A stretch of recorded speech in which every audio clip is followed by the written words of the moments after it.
Cercado pela multidão, foi até um outro portão que dava acesso à garagem e se entregou aos agentes da Polícia Federal. O tribunal aumentou a punição para 12 anos e 1 mês e determinou o cumprimento da pena inicialmente em regime fechado.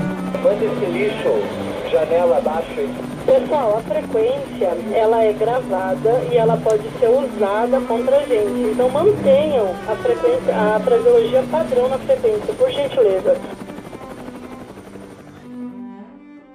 Vi quando ele desceu o apartamento e a polícia levou ele e isso me doeu no coração. A gente sentiu naquele momento realmente tirar a esperança que a gente tinha.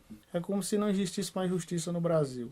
Eu senti uma angústia, uma revolta muito grande. Eu acredito, né, quando eles dão a voz de prisão a Lula, eles também estão dando ao povo brasileiro. Estão tirando da gente o direito de eleger o nosso representante e também retirando aquilo que com tanto sofrimento foi conquistado. Eu chorei, fiquei muito triste. Chorei, passei a semana mal mesmo, porque eu pensava, eu fechava os olhos e via aquela imagem dele dentro de mim, saindo preso. Ainda hoje eu não aguento quando eu vejo ele, geralmente passa aquele flash, quando ele está chegando lá em Curitiba. Ali parece que eu vejo ele, cabecinha branca, botando as mãos no bolso, levantando a calça e seguindo para a carceragem.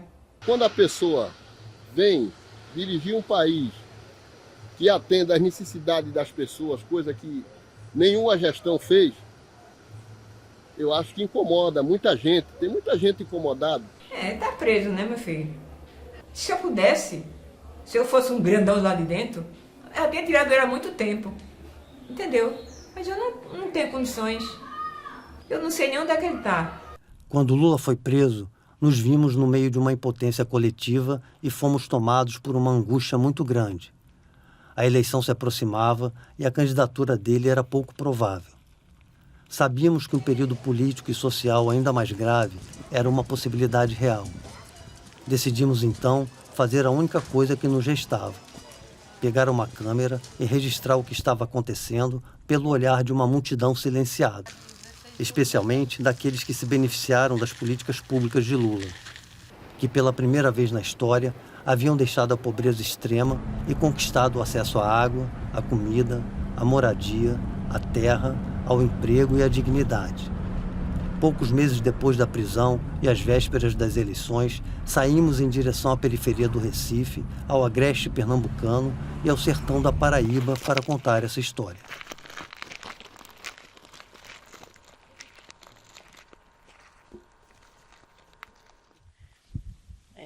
Isso aqui é a granja, quando a gente trabalhava, mas hoje acabou tudo. Se eu achasse quem comprasse essa estrutura, eu vendia tudo, mas hoje está muito difícil. Tudo está difícil.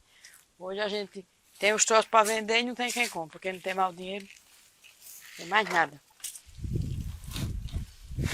A gente gastou tanto, ó, só nisso aqui a gente tinha os bichos, tinha umas coisas. Na época eu trabalhava, a gente era outra coisa. Aí, ó, isso aqui, ó.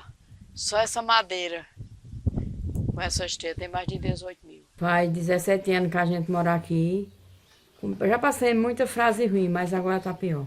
Porque depois que entrou o Michel Temer foi uma tristeza.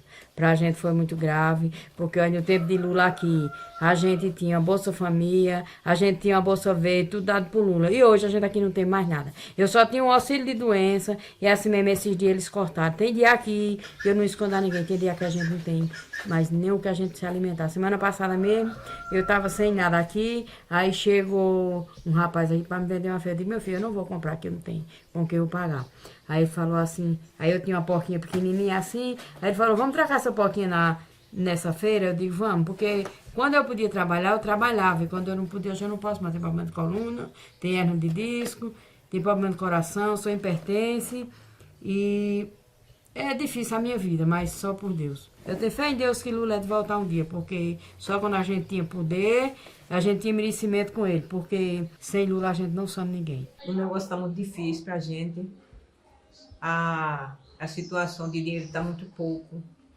O dinheiro que ele estava pagando os idosos não está mais dando tudo, porque ele tirou R$10 de cada um. Então, está fazendo falta, viu? Porque tem fim de mês assim, eu passo necessidade. Tem precisando de comprar um remédio, não posso comprar. As crianças passam necessidade, o povo todo dia nas portas pedindo esmola. Não tenho nada para dar a eles, entendeu? Às vezes as pessoas que me ajudam.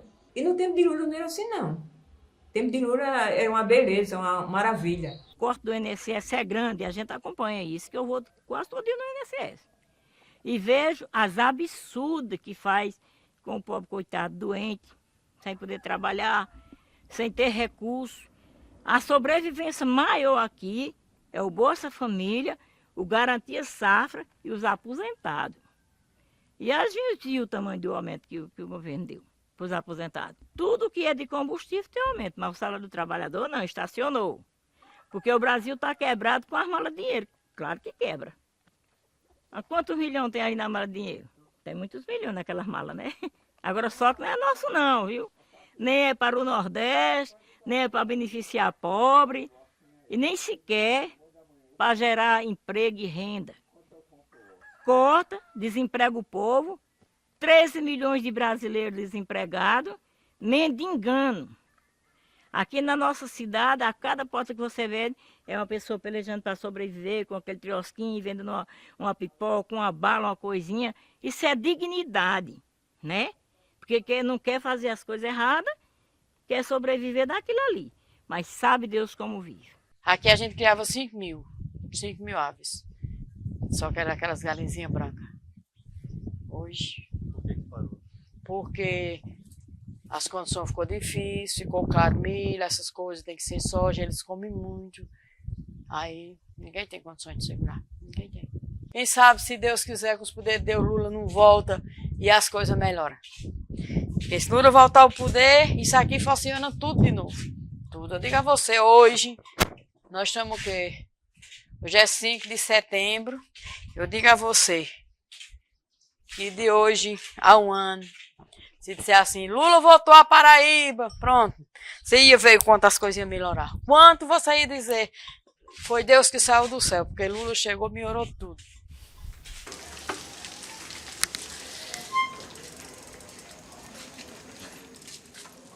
Isso daí é que está desempregado, é que trabalha ali no buraco da véia, vendendo um espetinho, aquela carrocinha que tem lá embaixo é dele. Ele corre mais da prefeitura, mais do que trabalha, porque ele está trabalhando, aí a prefeitura chega para tirar, não pode trabalhar, sai correndo para se esconder do pessoal, para não tomar a carrocinha dele, né? Ele corre mais da prefeitura do que trabalha. No governo de Lula, a indústria saía batendo na porta atrás de empregado. Hoje o empregado sai batalhando atrás de um emprego e não encontra. E não consegue.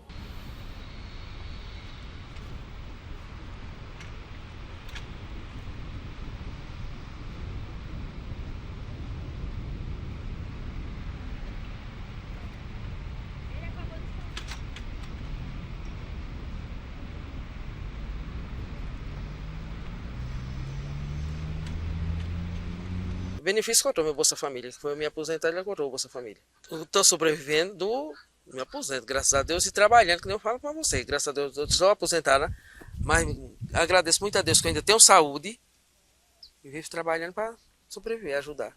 Luto com meus bichos, planto um milho, planto um capim, uma palma, uma coisa e aí sobrevivo. É para começar a ficar descrente que o Brasil vai ter uma vitória de coisas boas, que vai ter um presidente de respeito, que nesse momento, a minha opinião é que não tem. A gente corre sério risco de acabar com o que ainda resta, né? E os tempos de miséria já estão voltando. A gente já tem pessoas que infelizmente já estão voltando a passar fome. Queríamos saber como as pessoas estavam reagindo às informações sobre a prisão de Lula. Elas não tinham acesso a nenhum veículo de comunicação alternativo, a não ser aos grandes jornais, emissoras de rádio e canais de TV. A matéria-prima do seu julgamento era a realidade vivida nas últimas décadas. Então, por Lula dar esse valor a nós nordestinos, é que eles querem fazer algo com ele que eu acho que não deveria ser feito. Se Lula errou, ele vai pagar pelo erro dele. Eu não acredito que Lula fez tudo isso. Será que ele ia pensar só nele, de tantas coisas boas que ele fez? E eu acredito que ele vai ser livre E um dia ele vai provar o que tiver que provar. E se Lula roubou, todos eles roubou. Todos eles é ladrão. Entendeu? E não tem nenhum preso, só tem Lula, que é isso. E as provas contra ele? Cadê? Não tem, meu filho. Eu ainda não vi. Só vejo para condenar. É condenar todo dia, condenar. E um preso. Aí como é que pode? Aí como é que a pessoa fica nessa situação? Criança morrendo de fome, mãe de família passando noites e noites no meio da rua, pedindo esmola para dar de comer as crianças. Aí, meu filho, é muito difícil para elas. Eu não aguento nem, não suporto nem ver. A gente vendo que ele está sendo injustiçado e que ele está lá como preso político, que até o momento nada foi provado. Todo mundo falando que está indignado, todo mundo falando que é revoltante, que ele está sendo injustiçado, mas não adianta falar para o próximo. Tem que ir para as ruas e mostrar para a justiça realmente que o poder é nosso e que eles têm que respeitar a nossa fala, têm que respeitar o nosso candidato e o nosso direito. Tudo calúnia, tudo mentira. Que nada foi provado. Às vezes eu digo, o pessoal diz que Lula é ladrão, Lula foi preso, Lula fez isso, eu digo, qual é a prova? Como é que existe ladrão sem prova? A gente, para ser ladrão, tem que ter uma prova, não tem? Então, pronto, cadê as provas para prender ele? Ele foi preso por causa daquele prédio no Guarujá, não sei onde. Que safadeza. Se ele é porque... Quer dizer que eu moro aqui na minha casa, eu não posso comprar uma casa na cidade. Claro que eu posso. Se eu trabalho, eu posso comprar uma casa. Agora mesmo eu estou pagando um quarto, uma casa não, comprei uma casa em Monteiro. Eu tenho meus filhos, se eu for doente, não vou para a casa dos outros, por que eu não posso comprar uma casa? Quer dizer que eu posso só roubar? Não posso trabalhar e comprar uma casa? Aí ele como presidente, foi ex-presidente, ele trabalhando, não tinha com que ele comprar Pelo amor de Deus, isso é injustiça. A gente sabe que o Brasil só viveu com os elites. E quando estendeu a mão para os pobres, criou a inveja, o egoísmo, né? A ganância pelo poder. Sabe o que eu acho que prenderam o Lula? Porque eu acho que Lula foi o único presidente que botou farinha, que botou comida na mesa do pobre. Que levou o filho do pobre para a faculdade, que levou o negro para a faculdade. Porque eles sabiam que ele, solto, ele não perderia para ninguém. Por isso que eu digo, foi o maior golpe político que eu já vi. Para ele não se candidatar, porque ele foi um bom presidente, foi quem ajudou a pobreza, olhou para as famílias pobres, a gente hoje deve isso muito a ele, aí ele não faz isso, é por isso que eles fazem isso, para ele não se candidatar, estão prendendo ele lá. Acredito que todos os projetos dele, toda a luta dele, eles estão tirando isso para não ver um Brasil o quê? Um Brasil forte. Sérgio Moro foi quem fez. O Brasil está dessa forma. Eu digo que fez o arrumadinho para prender Lula. Eu digo que o arrumadinho veio dali. Eu digo que o arrumadinho veio da Lícia. Entendeu? Porque eu digo, por que não botaram outro juiz para julgar ele? Por que não botaram? Tudo que acontecesse era ele que tinha que julgar Lula. Por que não colocaram outro juiz? Tem que ser Sérgio Moro. Porque a panelinha está ali. Nem o Pacto de Viena, né, na ONU, eles estão respeitando. E sabemos que o judiciário o julga por conveniência, por convicção. Aliás, eles até têm convicção, né? O que eles não têm é provas. Lula não merece prisão, porque quem fez as coisas erradas não está preso. E por que Lula não fez e está? Se o prédio do Guarujá é de Lula, como leiloaram? Você pode leiloar meus objetos, você pode leiloar meu terreno? Não, que não é seu, né? Mesmo assim é o prédio. Se era de Lula, não podia leiloar, né? E vi quando a chefe, a dona, apresentou toda a documentação e não tinha nada de nome de Lula. E como é que prova isso? É uma grande questão, viu? A gente fica angustiado com uma coisa perversa, injusta, que comparo, com toda certeza, com o sofrimento de Jesus. Eu não sei como é que esse judiciário consegue dormir à noite. Tá certo?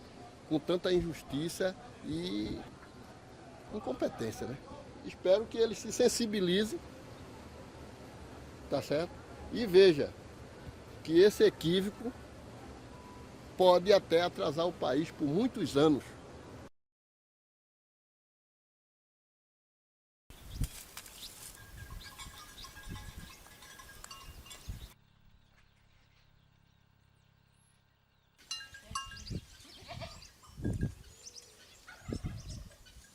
Dalva. Dona Ana Dalva, assentamento dos 10, Monteiro, dia 5 de setembro.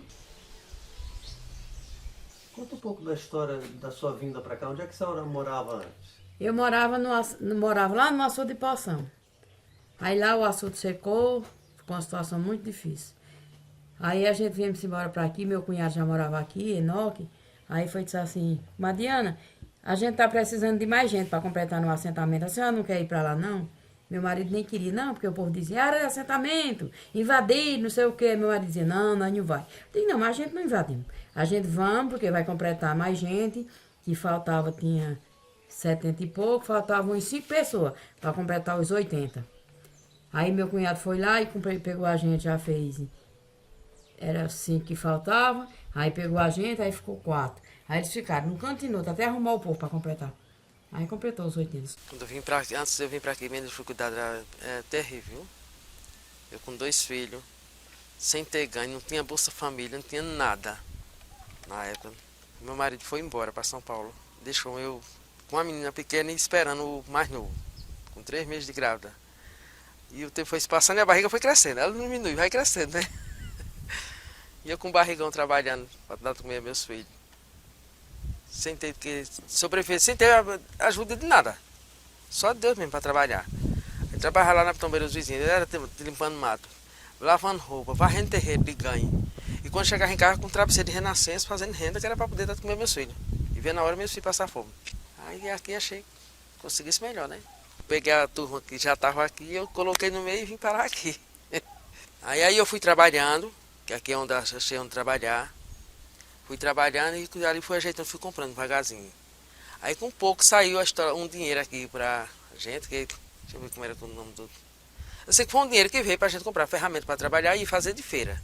Eu fui escapulir e comprei 6 criação. Deixei pra lá. E fui ajeitando. E fui comprando. Trabalhava num canto, trabalhava no outro e ali ia deixando, né? Aí veio o empréstimo para cercar aqui. A gente fazia um empréstimo, fizemos um empréstimo de 15 mil na época. Para cercar e... Era para cercar, criar bode, plantar palma e capim. Só que na época, quando veio sair o empréstimo, já tinha uns 80 e pouco, já tinha uma junta de garrote, antes de sair o empréstimo. Aí quando chegou, eu surti mais. Comprei uma vaca, comprei outra junta de garrote e a criação. Agora eu sofri muito na minha vida, mas graças a Deus eu venci. Estou rica hoje, graças a Deus. Hoje eu me considero uma pessoa rica, milionária. E por que a senhora diz que é graças a Lula que isso aconteceu? Porque na época, quando a gente eu morava, não tinha... Eu, moleque, ninguém via falar assim, o governo desse um pedaço de terra para ninguém trabalhar. E isso aqui foi dado depois de Lula, no governo dele. Depois do governo Lula, nós temos Bolsa Família, terra para trabalhar e casa para morar. E por cima ainda tem, de vez em quando aparece um dinheirinho, um empréstimo que o governo mandava para a gente. Está cortando o estudo isso aí com essa história desse tal governo, mas que entrou. Mas se Deus quiser, um dia ele sai, né? E nós temos Lula de volta. Vim para aqui desde 77. Eu nasci em Olinda, depois a gente veio para Recife, meu pai veio pescar aqui, na empresa de pesca, e aí trouxe a gente. Aí ele ficou pescando na antiga Norte Pesca e nós ficamos aqui também tentando sobreviver aqui no rio. Pescando molusco, sururu, marisco e às vezes pescando de varinha aqui peixes. E aqui o rio era muito peixe, tarrafas também, a gente pescava de tarrafas, saúna, tainha. E nossa origem é toda daqui mesmo, de Recife agora. Uma vez que antes da associação aqui era uma cooperativa. Nós tínhamos uma cooperativa aqui de pesca, que também tinha alguns barcos que pescavam em alto mar. Depois, em gestões políticas, houve algumas coisas, alguns problemas, e aí a cooperativa fechou. E eu, com meu pai, mais alguns associados, alguns pescadores, fundamos uma associação. Associação de Pescadores, de Brasília Teimosa. Eu sou a fundadora dessa Brasília. Eu sou a fundadora daqui. Eu vim do Siridó, eu sou de longe, porque o meu pai, eu morava com meu avô, meu avô morreu, aí a minha tia me entregaram a meu padrinho, que era filho dele, aí eu me casei. Quando eu me casei, aí eu arrumei um emprego aqui, aí eu vim pra cá, aí fiquei até hoje, estou aqui, sofrendo. Como é que é seu dia a dia aqui nesse sítio? Como é que é? A senhora acorda, faz o quê? A gente levanta, aí dá para meus bichos, água as plantas, dá para minhas cabras, dá para meus porcos, umas galinhas que tem ali, aí bota uma aguinha numa hortinha que eu tenho ali, aí depois tudo que eu para fazer, fico em casa, lavo uma roupa, barra a casa, cuido de besteirinha assim, se vis pouquinho eu cuido. Quando for pesado eu não posso fazer, aí tá, sei que a vida é muito difícil, né? Um dia a gente chega lá. Eu me acordo de manhã cedinho, ainda uma hora dessa eu não fiz café ainda não, viu? Eu não me acordo de manhã cedinho, aí começo a arrumar meus bichos. Depois que eu arrumo meus bichos é que eu vou cuidar em café. E o que é arrumar os bichos? Bota comida para um, solta o outro pro outro canto. Quando você chegar eu já tinha dado de comer uns porcos, um monte de porco que tem aqui lá. Aí soltei a criação para ir dar a minha criação. Já deixarem esses aqui, que um pouquinho entra ali para dentro, vou dar milho e ração aos outros, colocar água, volto, vou levar mais comida lá pro porco para poder cuidar na outra luta, cuidar de roçado. Eu quando acordo, eu cuido primeiro do alimento do meu marido para deixar pronto, porque eu vou trabalhar no sindicato. Aí só chego de 12 horas, não dá mais tempo de cuidar do comer. Eu faço a comida, o arroz, o feijão, a carne, deixo lá na beira do fogo, faço um foguinho de carvão que é mais quente do que o gás, né? Aí deixo em volta do fogão. Quando eu demoro, ele come, e quando não, ele me espera. Aí a gente cozinha no foguinho de carvão, porque é mais... Além de economizar o gás, que o gás está um absurdo, porque a gente tivemos luz e água mais barato. E também tivemos gás mais barato. E aí depois do almoço, a senhora faz o quê? Depois do almoço, eu descanso um pouquinho e entro na luta do dia a dia. Não posso ferrar poeira, os terreiros sem varrer, que só quando chover, que nunca mais choveu.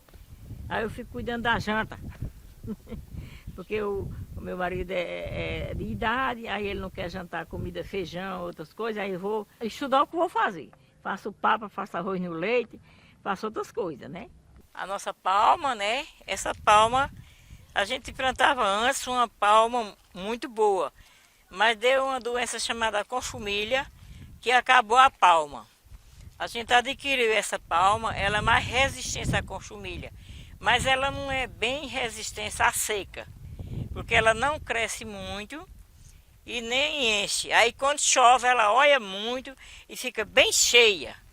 Aí fica uma palma que você nem parece. Você diz, essa palma que eu vi, pois é, quando chove ela é uma palma que gosta d'água. Só que aqui é difícil chover. Também a gente não podemos fazer irrigação, até do poço que a gente temos, porque as custas da energia estão sendo muito alta. A gente não está podendo nem aguar a plantação. As plantações que a gente planta por aqui mendigando pela água, por conta que é bomba, aí é consumida pela energia elétrica e é alto custo. E aqui a gente cria galinha aqui, eu crio galinha trancada no chiqueiro, assim nesse cercadinho, porque aqui tem muita raposa. Não sei se vocês conhecem o que é raposa, mas é um cachorrinho do mato que come as galinhas.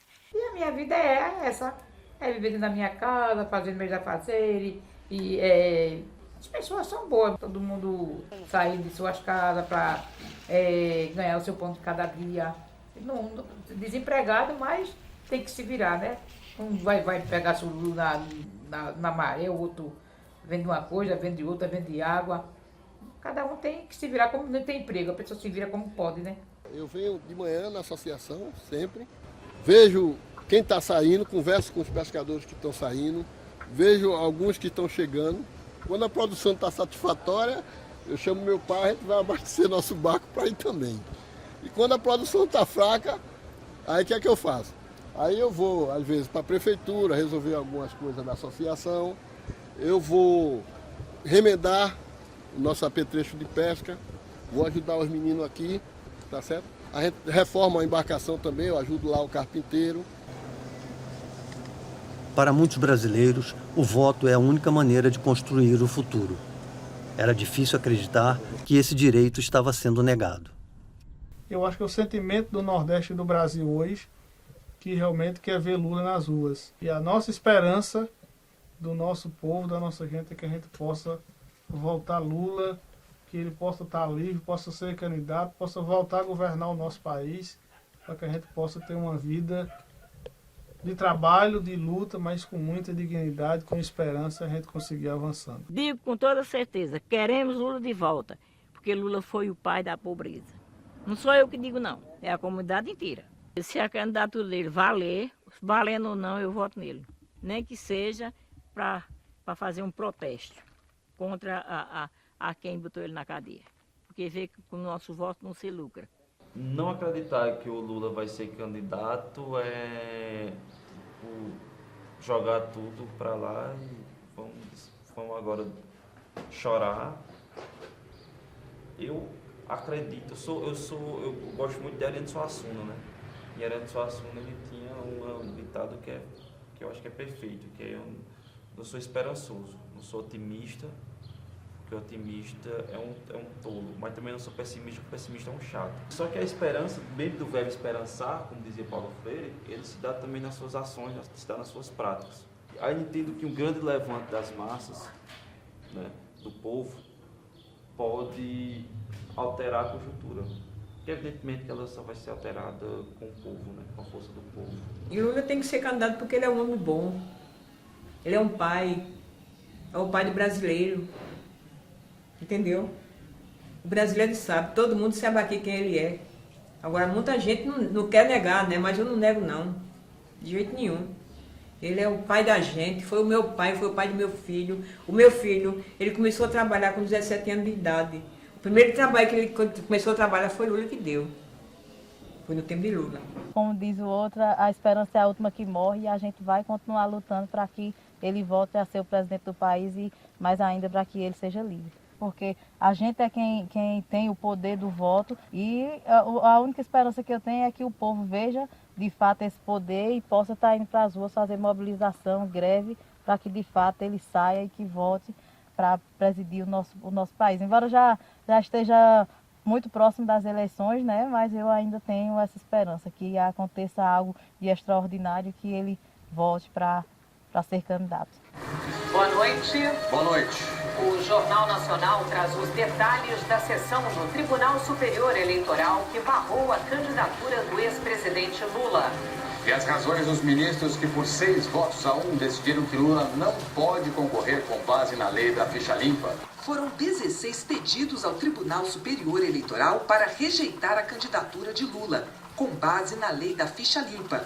Até que ontem o registro foi barrado, depois de quase 9 horas de julgamento. São inelegíveis para qualquer cargo os que forem condenados em decisão transitada em julgado ou proferida por órgão judicial colegiado, desde a condenação até o transcurso do prazo de 8 anos após o cumprimento da pena pelos crimes 1. Contra a administração pública e 6. De lavagem ou ocultação de bens, direitos e valores.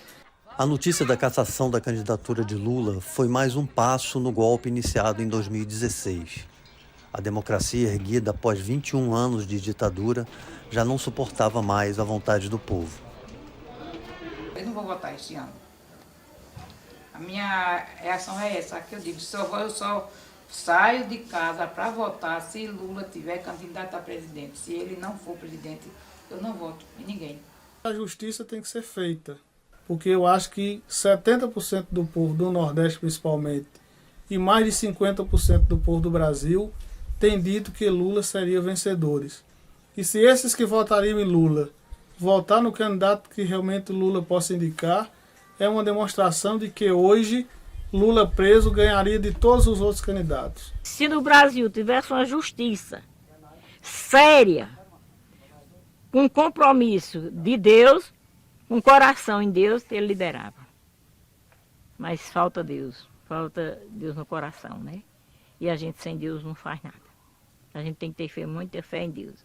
E pedir ao grande Deus que passe à frente e que abranda os corações. Mas eu rezo por eles, rezo por os malfeitores, né? Para que eles cedam o coração, para que deixe Lula governar. Eu acho que a pior injustiça que se cometeu ao longo da nossa história foi realmente prender alguém que não cometeu um crime e que não é um preso normal, é um preso político simplesmente porque estava fazendo com que a população de baixo pudesse crescer, ter dignidade, ou seja, incomodou alguns que passaram a vida toda e não conseguiram fazer isso. Foi a maior tristeza do mundo ter acontecido isso com Lula aqui na Paraíba, porque em todo canto do mundo, se eles disseram que ele roubou, que não roubou, nós não sabemos que isso aconteceu, mas se foi, ele ajudou muitos pobres. A gente só era feliz na vida enquanto Lula vivia no poder. A gente tinha as coisas, tudo era Lula. Tudo era Lula. Desses outros ninguém tem nada, assim, foi dependendo por eles não. As penas, depois que esse outro entrou, acabou tudo. A retirada de Lula das eleições contou com um ator político que costuma se esconder no mito da neutralidade e da imparcialidade. Um ator que se apresenta como um prestador de serviço que mostra de forma isenta o que o povo quer saber. Mas esse truque parece não funcionar com quem sabe a realidade em que vive. Os meios de comunicação realmente ficaram do lado de Sérgio Moro, do lado da Globo, ou seja, não realmente diz os dois lados, é apenas uma única versão, e passaram a ser os meios de comunicação de levar notícia para fazer uma política de condenação de Lula e da política, de criminalização da política. Eu acho que a mídia em si, a grande mídia, foi responsável por 90% desse desastre que acontece hoje no nosso país. Eu acho que a imprensa prejudica muito Lula. Eu acho. Eu acho que o maior inimigo de Lula é a TV Globo. O maior inimigo dele é a TV Globo. Porque eu não vi em momento nenhum a TV Globo sair em defesa de Lula. Não vi. Só aparece para criticar, para condenar. Eu não vi sair em defesa de Lula.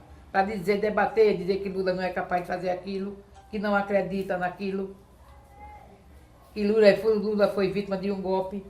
Eu não vejo. Eu acho que a Rede Globo, é um entendimento meu e de muita gente, que a Rede Globo foi o principal ponto de desgaste, tanto da presidenta Dilma para que tivesse o golpe. Eu acho que a Globo realmente foi quem realmente arquitetou isso. A Rede Globo, ela retrata a questão do Lula do jeito que o judiciário quer. Ela pega o documento pronto e posta isso para as pessoas menos esclarecidas, digamos assim. Só que a gente, mesmo na qualidade de primeiro grau, analfabeto ou semi-analfabeto, a gente sabe o veículo de comunicação que realmente quer fazer valer uma proposta de entrevista, uma proposta política e cobra também do judiciário. Não tenho dúvida que uma reforma que ela é essencial e necessária, de primeira ordem, é a democratização dos meios de comunicação. Um país não pode, um Brasil não pode ficar refém de 5 famílias. Eu não sei se era preciso de abrir uma guerra no mundo, não sei de nada, irmão. Eu sei que ele tem que ser solto, né? Porque se ele não for solto, meu filho, nós estamos perdidos, viu? O país se perdia. A máscara das instituições se desmanchava e a democracia sem disfarces deixava expostas as entranhas do autoritarismo. A resistência do povo não encontrava meios para lutar. Podia fazer mais. É fazer o quê? Lula está cercado de urubu ali. Vamos esperar a resposta agora daquele daí agora para ver o que é que vai acontecer, que eu ainda tenho esperança. Eu até brinquei hoje, disse que eu falei disso, que ele é ruim, viu? Eu disse, ele é ruim, viu? Porque ele com aquele dedinho dele toma aí da dia, eu não me entrego, eu vou, enquanto tiver recurso, eu vou lutar. Eu disse, eu vou lutar, eu não me entrego. A gente tem o intuito e ver a justiça como principal órgão de defesa, né? Só que, infelizmente, agora isso não está mais acontecendo. As pessoas estão cientes, mas ainda esperam que tenha outro modo a ser feito que não seja esse de ir para as ruas, de fazer atos, de fazer greve mesmo. Cada vez mais as relações são muito mais comerciais individuais do que coletiva das pessoas. Então isso faz com que cada vez mais eu vá me individualizando, né, e acreditando menos na coletividade. Na verdade, o Brasil estava indo tão bem que o povo deixou muitas vezes de se organizar nas suas associações, nas cooperativas, nos sindicatos, porque ninguém imaginava que pudesse acontecer isso no Brasil. O povo sempre acreditou na justiça, e a gente sempre via nos discursos de Lula e das pessoas dizendo: quando a justiça for feita, Lula será inocentado e volta lá pelos braços do povo para governar o país. E aí eu acho que muita gente ficou ainda, imagina o que está acontecendo. Não perceberam a gravidade do que a gente está hoje no Brasil. Tendo um candidato, por exemplo, de Bolsonaro, que não tem nenhuma condição de governar nada, e que eu acho que seria o pior desastre do mundo e aqui do Brasil, dizer que pode chegar a governar o nosso país. Quando voltamos para as nossas casas em 2018 e vimos o resultado daquela eleição, sentimos que essa história não podia terminar ali. Em algum momento, teríamos que voltar para concluir o que começamos.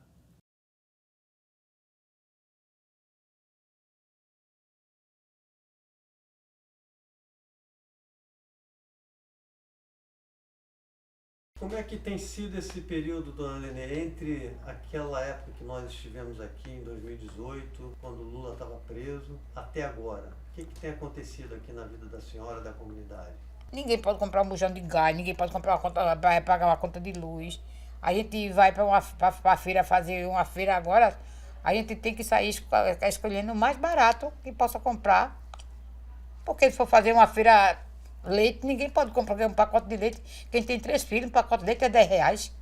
Como é que a pessoa com 3 filhos vai passar a semana com um pacote de leite com R$10? Você tem 4 pessoas dentro de uma casa, 1 quilo de galinha é R$13. Como é que você pode comprar para 4, 5 pessoas? Como é que a pessoa... Qual é o pobre que pode comprar um pedaço de carne? Ninguém. A todo tempo Bolsonaro dizia que era para matar pessoas do PT, que o povo dos quilombos eram vacas, sei lá. Foi todo um contexto de coisas que ele disse que já estava deixando a gente ferida. Então a gente não conseguia ter noção do quanto difícil seria aquele momento. A gente sabia que ia ser, só não sabia que ia ter que viver tantas dores, tantas percas e tanta coisa que aconteceu durante esses 4 anos, né? Meio que parecia um filme de terror. Ao regressarmos 4 anos depois aos locais visitados, conhecemos outras pessoas que nos ajudaram a continuar contando essa história.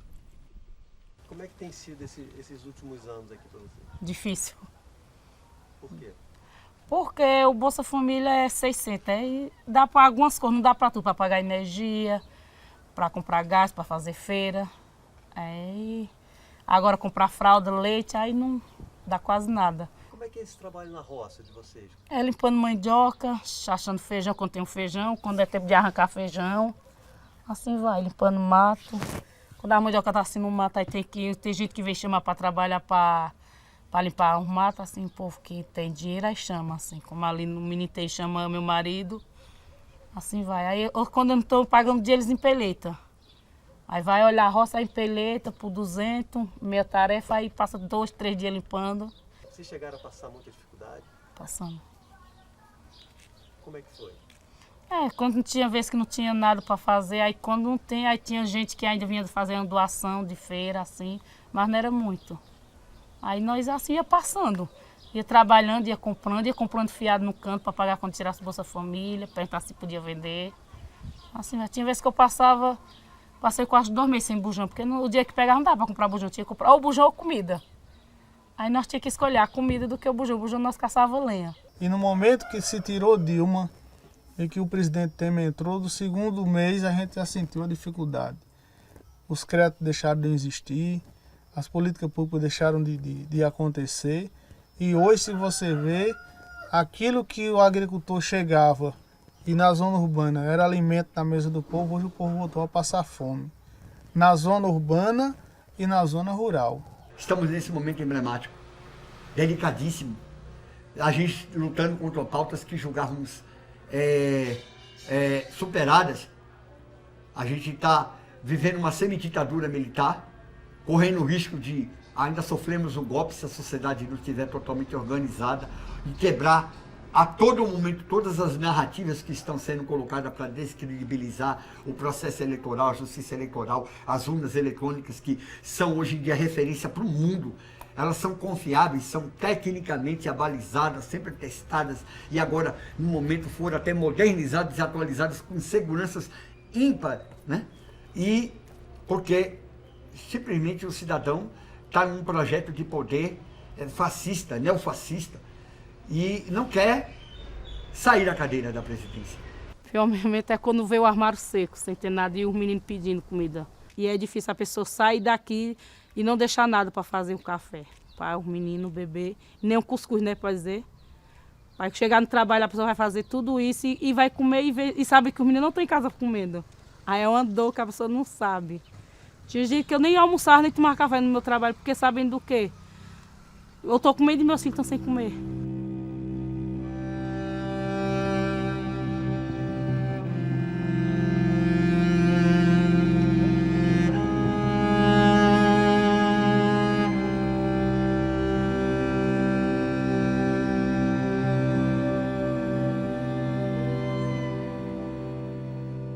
Quando a gente decidiu fazer a campanha do Mãos Solidárias e quando a gente ouvia relatos de familiares dizendo que não tinha o que comer de fato. Eu acho que nesse momento foi quando a gente disse assim, não, a gente não pode ficar parada, a gente precisa fazer alguma coisa. Quando uma mãe chegou para a gente aí e disse, eu quero doar o alimento e comer aqui.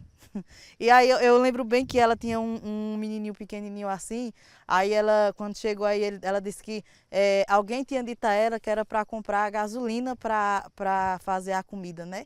E aí a gente estava vendo notícias de pessoas que estavam se acidentando. Ai, desculpa, gente. A semana anterior eu estava conversando em casa e dizendo que eu acho que eu nunca participei de algo que me desse tantos sentimentos, mas ao mesmo tempo que me fizesse me sentir tão humana. Sabe, tão humana, de ver que não é só no momento de pandemia. Quantas pandemias a gente não vivencia, né? Quantas violências não sofre o povo LGBT, o povo negro. A pandemia do racismo, do preconceito, ela está aí todo dia e a gente não liga para isso. A gente não vê isso.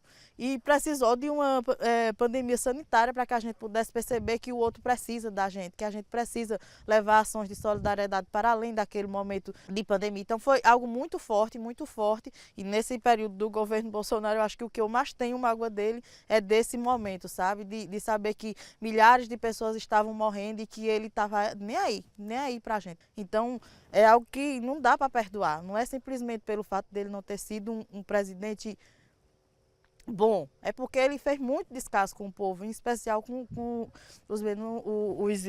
as pessoas em estado de vulnerabilidade, né?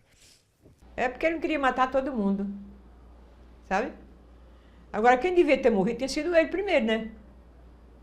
Na vez de o povo morrer, quem tinha morrido tinha sido ele. O Bolsonaro veio para acabar tudo que nós não tínhamos. Se pudesse pegar ele, mas a gente não pode, porque ele só anda acompanhado com quem não presta. Aí pronto.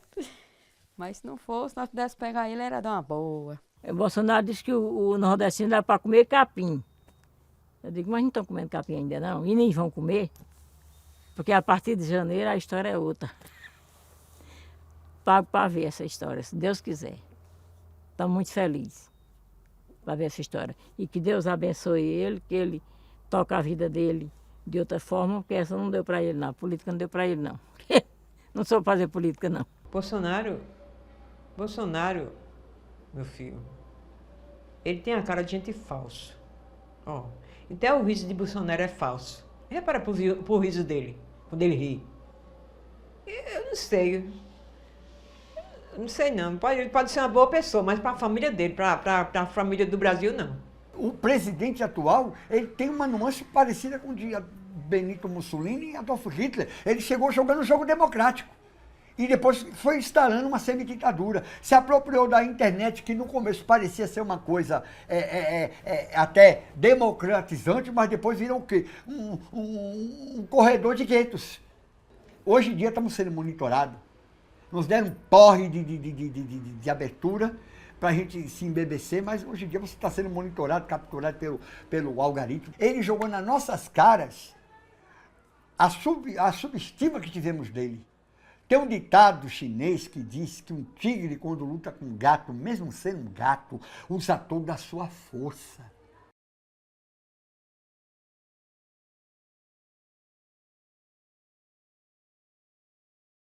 Eu estou super ansiosa, eu não vejo a hora que chegue domingo, porque eu estou numa esperança enorme de que ele ganhe, em primeiro turno, se Deus quiser. Desde o momento em que ele foi inocentado, né, a gente já começou a criar essa expectativa e essa esperança de que ele voltasse a governar, que ele voltasse a ser o presidente, porque a gente sabe que ele tem condições, ele tem programas e ideias que podem ajudar o povo a sair da fome, a sair desse contexto de vulnerabilidade. Dia 2 vai ser Lula, primeiro turno, nós estamos contando com isso. Porque eu acho que vai melhorar muito, vai melhorar mais. Para tudo, né? Ansiosa para ver, de 6 horas da noite, ansiosa. Só assisto, toda vez nós assistimos reportagem mais de Lula, toda vez. Nós achamos bonito, ele fala bem e está falando que vai fazer e quando ele diz faz, ele faz mesmo, melhora o Brasil. A senhora lembra de 2018 que a senhora falava que aqui dentro a senhora falou para a gente, Lula ainda vai ser candidato. Sempre, e com certeza está sendo, graças a Deus. E a gente vai vencer. Quando você estiver lá, onde você estiver, vocês vão dizer, eita, bem que a Dona Ana disse que ele venceu. Se Deus quiser, essa fé eu tenho em Deus. A senhora acha que num próximo governo Lula, a senhora consegue reestruturar isso aqui? Vamos ver, né, Deus por quem é. Vamos escutar o que é que ele vai melhorar pra gente, né? Porque, pelo menos para o criatório de galinha, se ele fizer que nem da outra vez, pra gente é uma beleza muito grande. Eu via muita gente dizer a mim que ele ia ser preto, mas ele preto não se soltava mais nunca, porque ele já estava velho. Ele ia morrer na cadeia, ele não ia ser candidato nem para ser porteiro de prédio. Aí tá certo. Tá aí Lula sendo presidente. Eu digo que quando for domingo, de 8 horas da noite, eu já tô bêbada, comendo churrasco, não é pé de galinha não, é carne mesmo. Espero em Deus que amanhã seja um dia de muita luta, de muita vitória. Porque a gente vai lutar, né, para chegar. Ele diz que se ele ganhar, agora ele vai fazer melhor do que ele fez dos 2 mandatos dele, né? Aí eu disse até, e isso a gente vai cobrar. Porque se ele disse que vai fazer melhor, quer dizer que vai vir um Brasil melhor, certo? É isso que o brasileiro está esperando e confiando, né? Aí vamos esperar. Vou ficar muito alegre, se Deus quiser, porque, Maria, é um sonho que a gente tem, todo mundo tem esse sonho. Eu vou preparar, fazer logo um arrozinho, um feijão, botar a carninha no fogo. E aí vou para a cidade votar. Se tiver condições de votar cedo, voto. Se não, eu fico por a rua. Né? Eu vou acompanhar pelo rádio. Pelo rádio, porque o rádio, né? Eu tenho um radinho ali. Eu gosto de acompanhar. Se Lula vencer a eleição e os militares não deixarem ele assumir o governo, o que a senhora acha que vai acontecer? Revolução eu acho que vai. Porque como não deixarem? Olha, sei não, viu? Como não deixarem? Mas é isso que eles querem, né? Mas não vai chegar isso não vai acontecer isso não.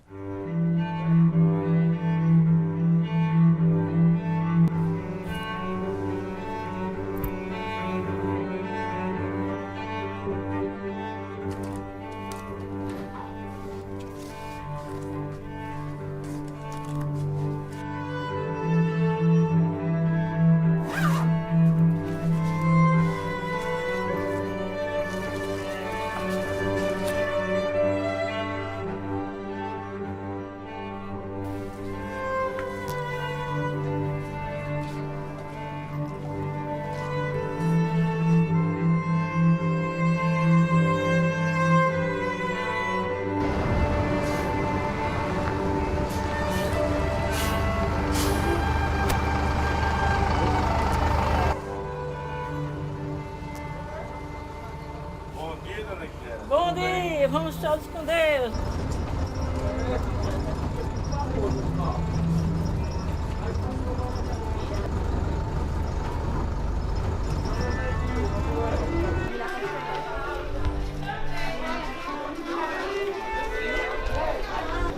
Daqui a pouco eu vou pegar meu beco. Vai, toma antes, né?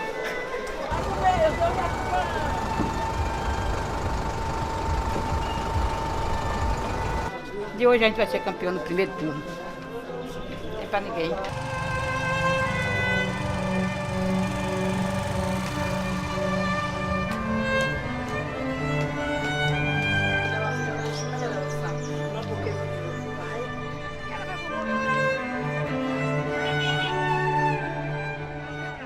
Eu tinha que viver para ver isso. Eu tinha que estar viva para ver Lula ser presidente de novo. E, Senhor, tem de pena desse povo sofredor, né? O Senhor está no controle. Se Deus caminha, por que quer que dá errado as coisas, né? Deus caminha à frente de todos, né? Mas é preciso decidir, né? Uma decisão. Não pode ser dois no mesmo cargo, né? E o destino é quem diz, é o povo, né? O destino não é eu que digo, não é nós que diz, é o povo quem vai decidir, não é isso? E eu junto com o povo caminhando. Viva Lula, o nosso presidente, velho. A gente estava precisando disso. Esperou muito por esse dia, esperou muito. Infelizmente, a verdade é essa, né? Se permanecer dessa forma, é uma baita vitória para o atual presidente Jair Bolsonaro, né? Segundo colocado em todas as pesquisas e fechar um vitorioso no primeiro turno. Já quase aí, mais de 30%, já chegando aí aos 40%. Sim, quase que a metade, chegando na metade. Quase que a metade, sim, já totalizado, e Bolsonaro ultrapassa Lula. Você vinha com uma ideia de que poderia até levar no primeiro turno, de repente você vai para o segundo turno e talvez até na segunda colocação, então isso não pode se chamar de vitória. O locutor de agora falou que está indo muito processo muito devagar. Para computar todos os votos vai demorar um pouco, né? Eu preocupada se Lula não ganhar, né? Porque aí eu vou me preocupar, porque a esperança de nós, trabalhadores e trabalhadoras, é que Lula ganhe. Com 70% das sessões totalizadas, agora toma a dianteira o candidato do PT, o Lula, com 45,74% dos votos contra 45,51% dos votos. É o primeiro momento desde o início da apuração onde o candidato do PT toma a dianteira. Continua um empate. Não é um pulo grande agora dos números, mas continua um empate agora com a pequena diferença do PT na frente. O resultado apertado do primeiro turno mudou o semblante dessas pessoas. A frustração e a preocupação passaram a dominar a atmosfera nos dias seguintes. Para Quitéria, Lourdes, Valdenício, Neném, Edivaldo, Edislaine, Carla, Rogério, Tânia, Paulo, Ana Dalva e Licinha, Music licensing reimagined. Era a necessidade de que tudo se resolvesse logo. A pressa não era capricho ou soberba. Era a fuga do sofrimento da fome, da seca, da violência, da humilhação, da morte. A espera pelo segundo turno foi longa.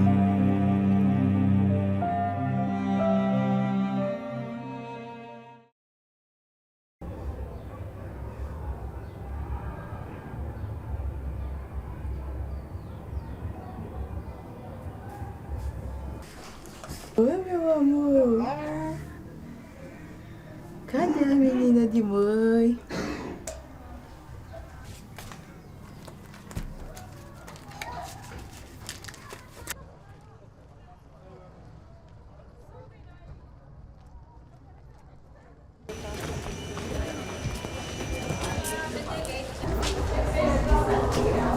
A gente viu um grande número de abstenções, né, no primeiro turno, e nessa a gente teme que isso seja também um número alarmante. Inclusive, desde cedo que a gente vem recebendo denúncias de que está acontecendo casos de tentarem impedir as pessoas de vir votar, parando carros, ônibus. Então a gente tem todo esse medo, e também porque as pessoas costumam deixar para vir já no horário da tarde. Então eu fico com medo dos portões fechar, fico com medo da pessoa não conseguir chegar a tempo de votar. Aí por isso que eu fico acelerada, e quando eu vejo uma pessoa ainda chegando, eu digo corre, vai, para que dê tudo certo e que a gente possa sim eleger Lula como presidente novamente. Só está com 2% das urnas, entendeu?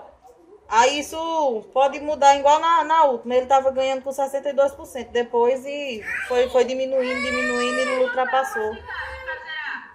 A porcentagem é 50 mais 1.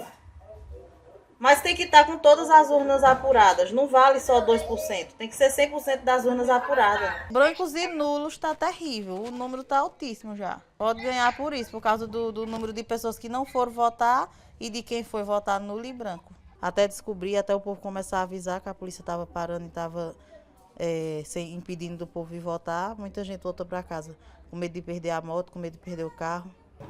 Quer queijo? Tomar um café aqui para tomar queijo. Quer queijo? É roupinha, pode. É por tudo. 22% das urnas, Jair Bolsonaro 51% e Lula 48%. Agora brancos e nulos disparando também. Ave Maria. Lula, eu vou votar em tu. Lula, eu vou votar em tu. E esse Bolsonaro, e esse Bolsonaro. Não, Bolsonaro e Lula estão quase empate. Falta 6% para empatar. Já estamos na frente, eu vi, já estamos na frente. Ele vai anunciar agora. Já estamos na frente, já virou, já virou. Escuta, escuta, escuta.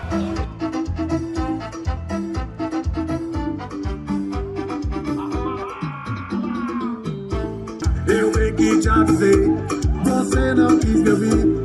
Agora tá sabendo quem é esse Jair. Ele te fez sofrer, ele te fez chorar.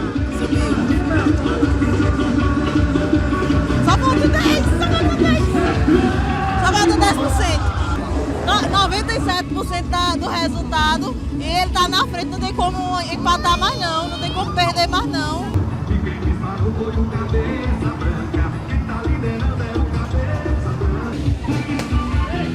Ei! Oficial, a democracia venceu, é Lula presidente do Brasil! É Lula, mamãezinha! É Lula, mamãezinha!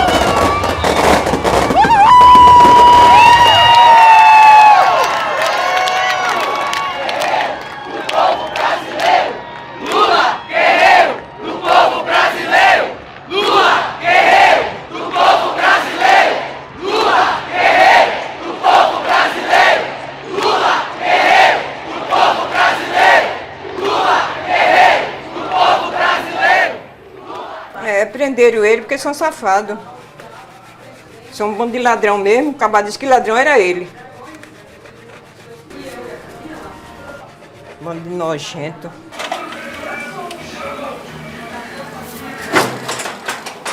O presidente eleito Lula segue aqui no hotel. Ele está enchendo a barriguinha para enfrentar as feras. Né? A gente está vendo aqui no hotel a movimentação principalmente da segurança em torno da comitiva, que vai descer até a altura da catedral, onde o presidente eleito pega ali ou um Rolls Royce presidencial ou o carro que deve ser blindado. Da segurança, né? Ele vai tomar posse, que ele vai se sentir absolutamente tranquilo e garantido na função. Ainda há muita tensão no país.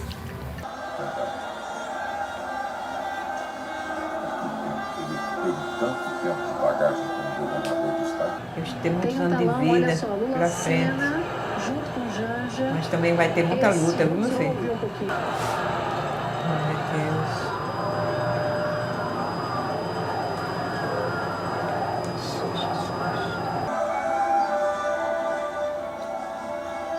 Diga, Lula, olha aqui de novo, tá vendo? Eu estou aqui, tanto eu como todos que estão aqui, pela democracia brasileira, pelo nosso presidente que tanto fez pelo nosso país. E honra estar aqui por tudo que a gente passou ao longo desses anos, nessa pandemia. E o nosso povo merece ter paz, ter amor, ter fraternidade. O Congresso Nacional, que representa o povo brasileiro... Cadê a traição que fizeram para ele? Valeu? Não valeu. E nem vai valer nunca. Caiu por terra. A 0 hora e 1 minuto, porque não pode deixar vazio de poder. Graças pela competência da 13ª Vara de Curitiba e porque o Supremo julgou que ele não teve um julgamento imparcial como deveria. Isso tudo ganha uma conotação muito mais emocional. É Lula lá e Lula cá. Porque em novembro de 2019, Lula estava preso. Glória a Deus. Dentro do palácio vai prometer respeitar a Constituição e se tornar, então, novamente pela terceira vez o presidente do Brasil. Olha, esse homem, o que aconteceu com esse homem? E ele voltar a ser presidente desse país de novo, depois de tudo que aconteceu. Mas tem que tirar o chapéu para ele, rapaz. Foi uma emoção, realização, saber que a injustiça tinha acabado. Eu sou filha de Xangô, o rei da justiça.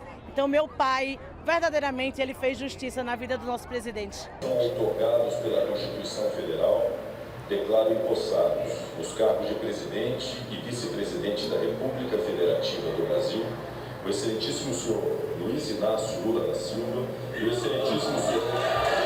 Glória! Aleluia! O presidente da República é o comandante supremo das Forças Armadas. É o que vamos ver a partir de agora. Eu mesmo tinha medo que ele não chegasse a tomar posse hoje. O pessoal dizia que ele ia ser preso de novo, porque o exército não vai, quem vai dominar é o exército, é isso, é aquilo. Eu tinha medo. Tive muito medo também de que não matasse ele, não fizesse que nem muitos que fizeram por aí. Eu quero que Lula tenha cuidado nessa presidência, viu? Agora. Porque só Jesus sabe o que eu estou pensando, mas eu quero que Jesus tire isso da minha mente.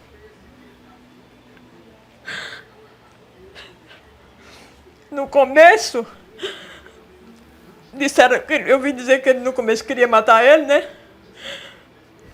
E eu não quero que aconteça isso, nem eu nem Jesus quer, não. Eu quero que ele seja feliz.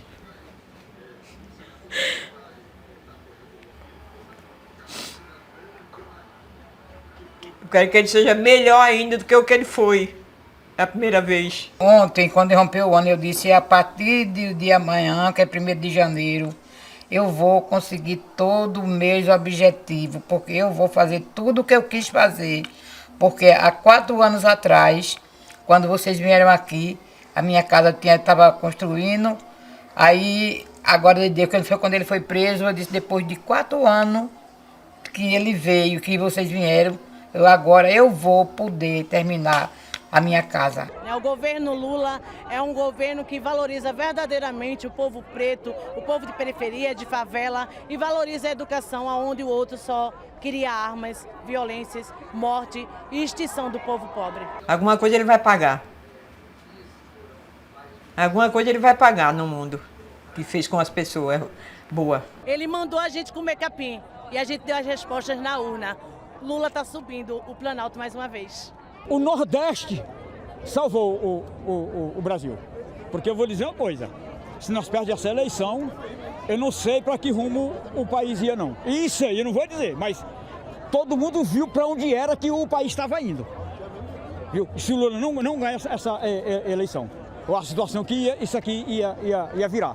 Para o que a gente está vivendo, entendeu? O que a gente viveu, vamos supor, até desses 4 anos para cá, se ele fizer a metade do que ele prometeu à população pobre, já está bom. Quando ele disse, eu quero comida na mesa do pobre e os empresários pagando imposto. É tudo que a gente quer. Agora eu vou ver a chegada do meu presidente ali, gente. Não dá para perder, não.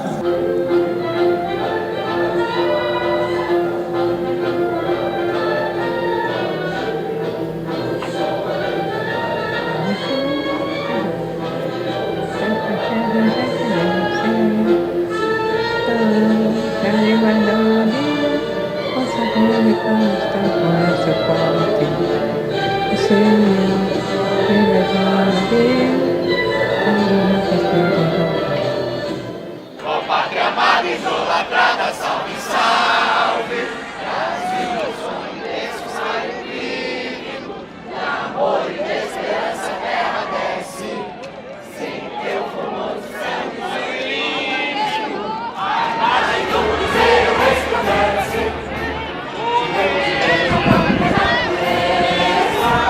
Exerce forte e rápido colosso. Do seu futuro, estrelas a beleza. Terra dourada.